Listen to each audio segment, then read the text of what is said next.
Sudan में सेना और अर्धसैनिकों के बीच जारी संघर्ष रुकने का नाम नहीं ले रहा है। हालात दिन पर दिन खराब होते जा रहे हैं।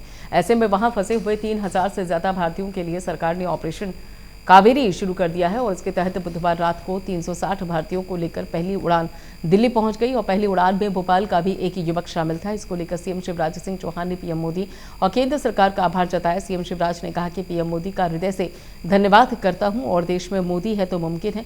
पहले यूक्रेन और रूस के युद्ध में फंसे हुए भारत के बच्चों को सुरक्षित निकाला और अब सूडान में भी जो भारतीय फंसे थे उनको लेकर भी सरकार ने मिशन कावेरी चलाकर उन्हें घर बुलाने का इंतजाम कर दिया है।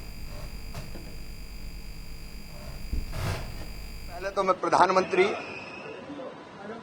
श्रीमान नरेंद्र मोदी जी का हृदय से धन्यवाद करता हूं, धन्यवाद देता हूं उनको। मोदी है तो मुमकिन है।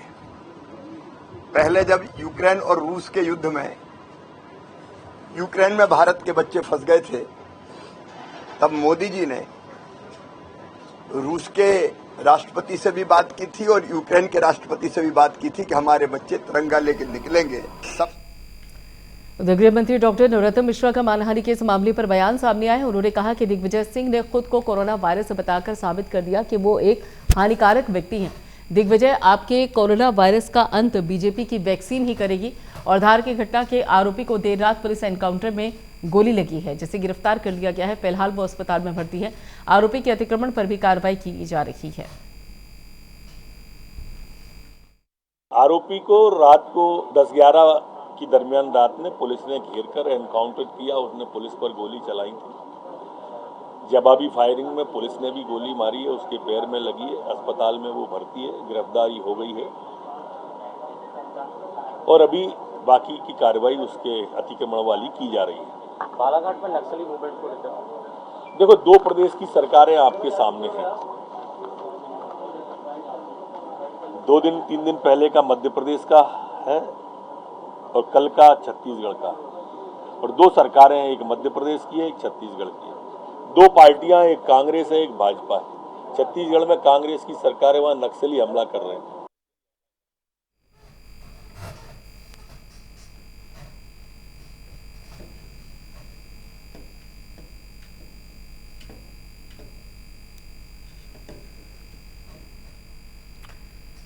मध्य प्रदेश में होने वाले विधानसभा चुनाव को लेकर बीजेपी अपनी तैयारियों में जुटी हुई है। पार्टी 4 से 14 मई तक बूथ का मजबूत करने के लिए प्रदेश स्तरीय कार्यक्रम करेगी। बीजेपी प्रदेश अध्यक्ष बीडी शर्मा ने बताया कि पीएम मोदी के मन की बात के 100वें एपिसोड कार्यक्रम प्रदेश के 64,000 बूथ के 25,000 स्थानों पर प्रसारित किया जाएगा। अलग अलग क्षेत्रों के लोग इस कार्यक्रम से जुड़ेंगे। तैयारी यहाँ पर होगी और हर बूथ पर हमने जो काम करने की जरूरत है उसकी तैयारी व्यापक तौर पर हुई है। अब 4 से 14 तक ये अभियान हमारा चलेगा। आप सबको ध्यान में है कि मध्य प्रदेश की Bharatiya Janata party cadre based organisation होने के नाते से जो माननीय प्रधानमंत्री और माननीय राष्ट्रीय अध्यक्ष जी का संकल्प है, माननीय अमित शाह जी कहते हैं लगातार कि प्रत्येक बूथ पर 51% वोट शेयर लाने का जो संकल्प है, उसकी तैयारी पहले से तो चली है। लेकिन डीपली पेनिट्रेशन अब माइक्रो मैनेजमेंट प्रत्येक बूथ का। उधर सिंगरौली जिले में भारतीय जनता युवा मोर्चा के प्रदेश अध्यक्ष वैभव पवार जिले में 28 अप्रैल को पहली बार आ रहे हैं। सिंगरौली युवा मोर्चा प्रदेश अध्यक्ष का कार्यक्रम जिले में 29 अप्रैल को होगा और भारतीय जनता युवा मोर्चा के जिला अध्यक्ष राजेंद्र सिंह परमार ने बताया कि भाजपा के प्रदेश अध्यक्ष वैभव पवार की उपस्थिति में जिले में युवा चौपाल का कार्यक्रम होगा और इसके साथ ही नए मतदाता सूची में नाम जोड़ने के लिए वृहद रूप से अभियान चलाया जाएगा। मध्य प्रदेश के यशस्वी प्रदेश अध्यक्ष माननीय वैभव पवार जी का सिंगरौली की धरती पे प्रथम आगमन होने जा रहा है, जिसमें जिले के और मंडल के सभी पदाधिकारी हमारे बढ़ चढ़ के हिस्सा ले रहे हैं और युवा चौपाल का भी कार्यक्रम रखा गया है और नए मतदाताओं को भी जोड़ने का कार्यक्रम रखा गया है। उधर सीएम शिवराज सिंह चौहान, पार्टी के प्रदेश प्रभारी मुरलीधर राव और बीजेपी के प्रदेश अध्यक्ष के समक्ष बीजेपी प्रदेश कार्यालय में दुमाही जिले के सिद्धार्थ मलैया ने बीजेपी की सदस्यता ग्रहण की। पार्टी के वरिष्ठ नेताओं ने मलैया का घर वापसी कर अंग वस्त्र पहनाकर पार्टी में उनका स्वागत किया। इस दौरान सिद्धार्थ मलैया ने कहा कि पार्टी के वरिष्ठ नेतृत्व के समक्ष मेरा घर वापसी हुई है और बीजेपी प्रदेश नेतृत्व ने हमें स्वीकार किया है। इसके लिए मैं पार्टी नेतृत्व का आभार व्यक्त करता हूं। उन्होंने कहा कि पार्टी हमें जो दायित्व देगी हम उस पर खरे उतरेंगे। घर वापसी हुई है। पार्टी का मैं आभार व्यक्त करता हूं कि हमें स्वीकार किया गया और पार्टी हमें वापस काम करने का मौका दे रही है। हम जहां थे वहीं हैं। आप सभी का बहुत बहुत धन्यवाद। चलिए आइए आइए।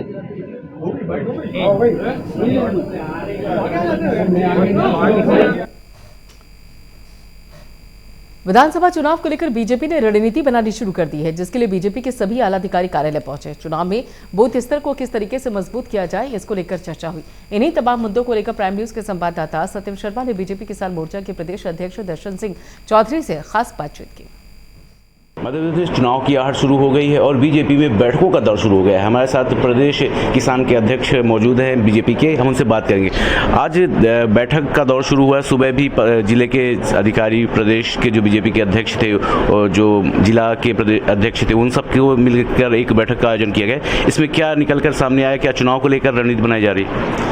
देखिए, हमारी पार्टी कैडर बेस्ड पार्टी है और नियमित समय पर हमारी संगठनात्मक बैठकें निरंतर चलती रहती हैं और उसी तारतम्य में चूँकि अभी जो बूथ मजबूत करने का अभियान जो हमने पिछले समय में माननीय वीडी शर्मा जी के नेतृत्व में जो चला, उसी अभियान को आगे बूथ विजय संकल्प, उसके नीचे कार्य विस्तार और संधारण करने का काम नीचे किया गया है। और उसी हेतु जिसके आगामी 4 से लेकर 14 तक और उसके बाद 25 से लेकर 25 जून तक लगातार हमारे कार्यक्रम बूथ विस्तार और हमारी केंद्र की और राज्य की योजनाओं को नीचे तक ले जाने का काम हमारे संगठन द्वारा किया जा रहा है। और उसी तारतम्य में हमारी संगठनात्मक बैठक हुई, जिसमें हमारे मध्य प्रदेश के प्रभारी और हमारे संगठन महामंत्री और प्रदेश अध्यक्ष जी का मार्गदर्शन हमको मिला।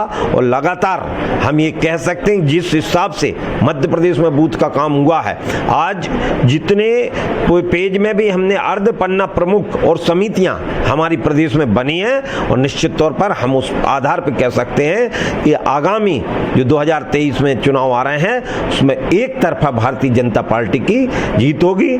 51% का जो लक्ष्य हमने लिया है, और मुझे विश्वास है कि जिस तैयारी को हम कर रहे हैं 51% से ऊपर भी वोटिंग परसेंट हमारा मध्य प्रदेश के अंदर आएगा और भारतीय जनता पार्टी इस बार 200 पार करेगी। तो साफ तौर पर करना है कि जो बूथ स्तर है उसको मजबूत किया जा रहा है। 51% वोटों के लिए एक्शन प्लान तैयार किया गया है।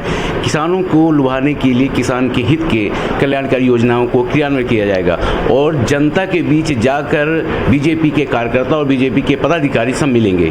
फिलहाल देखना ये होगा कि जनता का बीजेपी की इन कार्यों का कितना असर होता है। कैमरामैन मुकेश के साथ सत्यम शर्मा, प्राइम न्यूज, भोपाल। मध्य प्रदेश में विधानसभा चुनाव को लेकर लगातार बैठकों का दौर जारी है। सुबह बीजेपी के सभी मोर्चे के अध्यक्ष की बैठक हुई और उसके साथ ही बूथ स्तर पर मजबूत करने की रणनीति बनाई गई। वहीं पर शाम को बीजेपी के विधायक और सांसद बैठक में पहुंचे और पीएम मोदी के 100वें मन की बात को सफल बनाने को लेकर भोपाल बीजेपी कार्यालय में बैठक में चर्चा की गई। देखिए, ये भारत के लिए और हम सब के लिए गौरव की बात है कि हमें ऐसे प्रधानमंत्री मिले हैं। नरेंद्र मोदी के रूप में भगवान के वरदान है और भारत को शक्तिशाली, समृद्धशाली, वैभवशाली बना रहे। और आज पूरी दुनिया के सबसे लोकप्रिय प्रधानमंत्री कोई हैं तो वो भारत के प्रधानमंत्री, इसलिए हम सब गौरवान्वित हैं। और उनकी मन की बात के 100 एपिसोड 30 तारीख को पूरे हो रहे हैं और इसलिए एक नया इतिहास रचने जा रहे हैं। और वो हर जनता से हम जोड़ना चाहते हैं, हर नागरिक से, ताकि उनकी मन की बात सुनेंगे तो वो देश के लिए जीना सीखेंगे। नहीं तो अभी अपने परिवार के लिए लोग जीते थे, लेकिन प्रधानमंत्री नरेंद्र मोदी जी के बाद जब 24 घंटे देश के लिए जीते हैं तो समाज की जनता भी देश के लिए जीना सीख गई है। जैसे कहते हैं ना, यथा राजा तथा प्रजा, जैसा राजा होता है वैसी प्रजा होती है। तो राजा जब 24 घंटे देश के लिए जी रहा है तो 130 करोड़ लोग भी जब देश के लिए जीने लगेंगे तो ये हिंदुस्तान दुनिया का सिरमौर होगा। मध्य प्रदेश में विधानसभा चुनाव की आहट दिखाई देने लगी है। आज बीजेपी कार्यालय में हम मौजूद हैं, जहां सुबह से लेकर अभी तक बैठकों का दौर जारी है। सुबह 11 बजे जिले के प्रदेश प्रभारी, जिले के प्रधानमंत्री और बीजेपी की सभी प्रदेश प्रभारी मौजूद रहे। वहीं अभी 11 बजे सांसद और विधानसभा के जो विधायक हैं वो मौजूद हैं। बताया जाता है कि मन की बात का 100वां जो प्रधानमंत्री की मन की बात का 100वां जो एपिसोड है उसको सक्सेस करने के लिए ये सब मीटिंग रखी गई। लेकिन साफ तौर पर दिखाई दे रहा है कि चुनाव का दौर शुरू हो गया और चुनाव की जो रणनीति है वो बनाई जा रही है। सुबह भी बताया गया कि 51% वोटों के लिए बीजेपी प्रदेश अध्यक्ष वी डी शर्मा ने सबको कहा है कि आप अपने क्षेत्र में जाकर लोगों से मिले और 51% वोट हर बूथ से हासिल करें। अब देखना यह होगा कि विधानसभा में किस तरह की रणनीति और आगे काम करती है। कैमरामैन मुकेश के साथ सत्यम शर्मा, प्राइम न्यूज भोपाल। पूर्व वित्त मंत्री के बेटे की बीजेपी में टीम सहित घर वापसी हो गई है। उन्होंने सीएम शिवराज सिंह चौहान और प्रदेश पदाधिकारियों के सामने बीजेपी की सदस्यता ग्रहण की। इस अवसर पर सीएम शिवराज सिंह चौहान ने सभी लोगों का अंग वस्त्र उड़ाकर स्वागत किया और इसके पहले सिद्धार्थ मलैया और उनके सभी साथी गृह मंत्री नरोत्तम मिश्रा के निवास पर पहुंचे थे।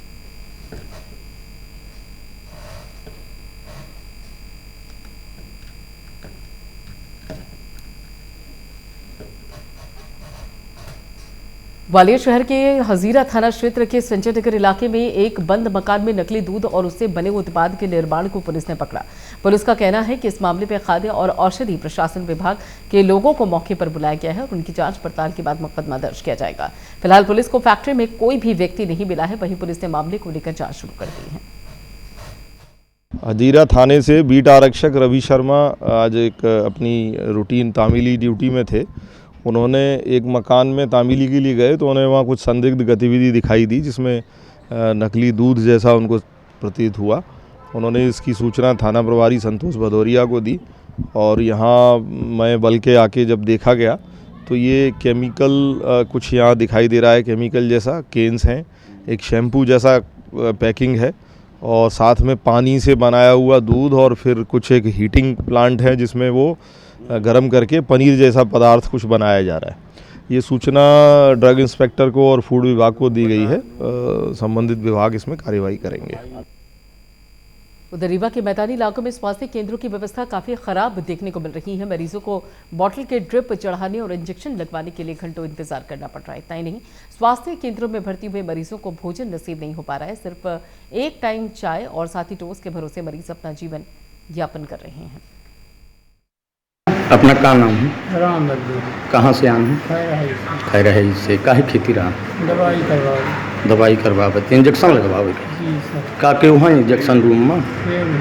क्यों नहीं है? राम लल्लू पटेल इंजेक्शन लगवावे आए हैं तो क्यों नहीं है? हम क्यों नहीं? और अगली खबर सौसर विकासखंड के साभंगा ग्राम से है, जहां के भाई समाज के लोगों का रोजगार कुछ दिनों के लिए छिन गया। साभंगा के भाई समाज के लोग जब नदी में मछली पकड़ने गए तो नदी का नजारा देखकर दंग रह गए और आंखों में आंसू लिए घर लौट गए। ग्रामीणों ने बताया कि भाई समाज के कुछ लोग मछली पकड़कर अपना जीवन यापन करते हैं, पर यहाँ के हालात देखकर ऐसा लग रहा है कि आने वाले 2 साल तक यहाँ मछली नहीं मिलने वाली है। ये पीपला से जो नाला आता है वो उसमें कंपनी का पानी आता है। हाँ। वो केमिकल वाला है क्या है तो हाँ। वो उससे मच्छी मर रही है। तो आपका व्यापार क्या है? मेरा व्यापार ये मच्छी पकड़ने जाता हूँ और वो इससे मेरा घर चलता है। तो अब मछली अब समस्या हो गई है। हाँ, मछली समस्या हो गई। यहाँ ये भी देखा गया है कि नदी में कुछ मछली है, नहीं है? नहीं है मच्छी, कुछ भी नहीं है। इसके पहले ऐसा कुछ हुआ था क्या कभी? उसके पहले हुआ था। हाँ। फिर कुछ दिनों के लिए उन्होंने बंद कर दिया था पानी। हाँ। अब फिर चालू हो गया।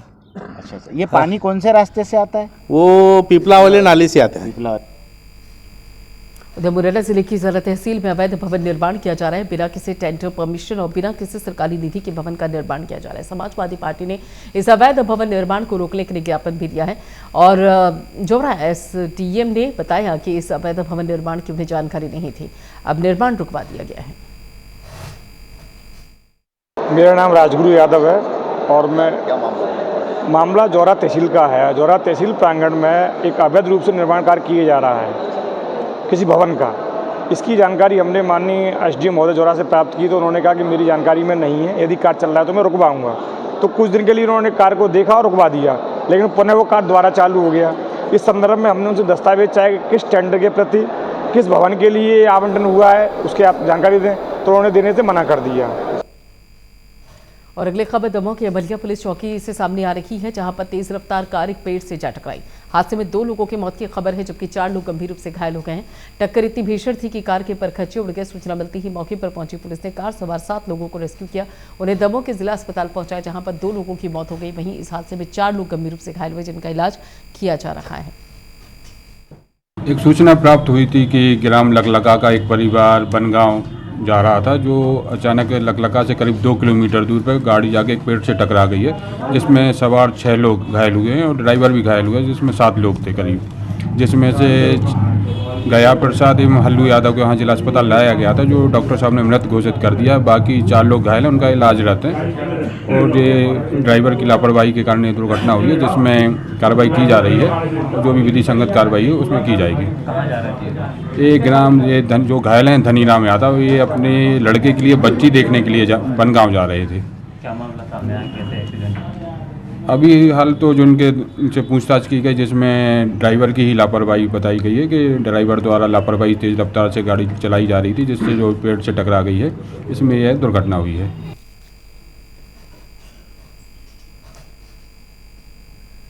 उमरिया जिले के नौरोजाबाद में स्वच्छता अभियान को गति देने के लिए नगर परिषद सभागार में एक आवश्यक बैठक का आयोजन किया गया, जिसमें सभी वार्ड पर निरंतर स्वच्छता रखने, वार्ड के स्ट्रीट लाइट पोल में नंबरिंग करने, नालियों में बेहतर सफाई अभियान चलाने और सिंगल यूज प्लास्टिक के उपयोग में प्रतिबंध लगाने आदि विषयों पर विस्तृत रूप से चर्चा की गई। कई आवश्यक निर्णय लिए गए। बैठक को संबोधित करते हुए एसडीएम हेमकरण धुर्वे ने कहा कि प्लास्टिक वातावरण को दूषित करता है, इसका प्रयोग बिल्कुल ना किया जाए।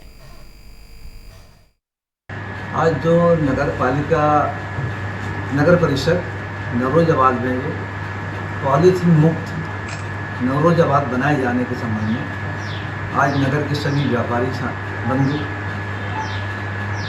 नगर परिषद के अध्यक्ष महोदय, नगर परिषद के सीएमओ और मीडिया के साथी, ये सभी लोग को आज बैठक में बुलाया गया था और सभी व्यापारियों से चर्चा की गई है कि सिंगल यूज प्लास्टिक का हमको उपयोग नहीं करना। तो 7 दिन तक हम एक मुहिम चलाएंगे, नगर पालिका के द्वारा लाउड स्पीकर के माध्यम से व्यापारियों को जागरूक किया जाएगा और यहाँ के ये व्यक्ति निवास करते हैं नौरोजाबाद में,